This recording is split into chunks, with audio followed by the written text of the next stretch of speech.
মনিকার দাবি ছিল প্রেসিডেন্ট ক্লিন্টনের সঙ্গে ওভাল অফিসে তার 9 বার যৌন সংসর্গ হয়। তার ওই দাবি নিয়ে তোলপাড় শুরু হলে হিলারিকে সঙ্গে নিয়েই এক সংবাদ সম্মেলনে মনিকার সঙ্গে সম্পর্কের কথা পুরোপুরি অস্বীকার করেন ক্লিন্টন। প্রথম দিকে ক্লিন্টন জোর দিয়ে বলেছিলেন, আমি ওই নারীর সঙ্গে কোনো যৌন সম্পর্ক রাখিনি, কিন্তু তদন্তের চাপ বাড়তে থাকলে তিনি শেষ পর্যন্ত স্বীকার করেন যে মনিকার সঙ্গে তার অসঙ্গত ঘনিষ্ঠ সম্পর্ক ছিল। তার এই মিথ্যা বক্তব্যই সবচেয়ে বড় রাজনৈতিক সংকট তৈরি করে, কারণ যুক্তরাষ্ট্রে ব্যক্তিগত সম্পর্ক অপরাধ নয়, কিন্তু শপথ নিয়ে মিথ্যা বলা এবং বিচার প্রক্রিয়ায় বাধা দেয়া গুরুতর অপরাধ হিসেবে গণ্য হয়।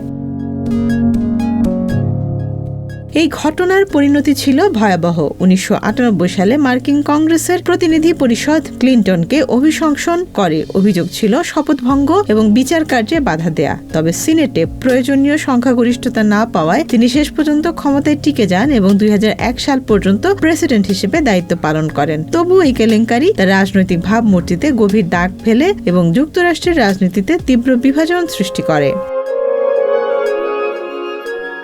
স্বামীর সেই সম্পর্কের জন্য মনিকাকে দায়ী করেন হিলারি। ক্লিন্টনের সমালোচকদের দোষ দেন আর দুঃখ করেন নিজে ক্লিন্টনকে আরো বেশি সময় দিতে পারেননি বলে। তখন ফার্স্ট লেডি হিলারি ক্লিন্টন এই ঘটনাকে প্রথমে রাজনৈতিক ষড়যন্ত্র হিসেবে দেখার চেষ্টা করেন। তিনি প্রকাশ্যে স্বামীর পাশে দাঁড়ালেও ব্যক্তিগতভাবে ভীষণ আঘাত পেয়েছিলেন, কিন্তু এক্ষেত্রে তিনি মনিকাকে দায়ী করেছিলেন। আবার এটিকে ক্লিন্টনের নৈতিক দুর্বলতাও স্বীকার করেছেন। পরবর্তীতে তিনি স্বামীর সাথে সম্পর্ক টিকিয়ে রাখার সিদ্ধান্ত নেন, যা রাজনৈতিকভাবেও গুরুত্বপূর্ণ ছিল। ক্লিন্টন নিজে পরে ব্যাখ্যা দেন, মানসিক চাপ ও উদ্বেগ থেকে মুক্তি পেতেই তিনি এ সম্পর্কে জড়িয়েছিলেন, যদিও তিনি এটিকে ভুল এবং ক্ষমার অযোগ্য বলে স্বীকার করেন।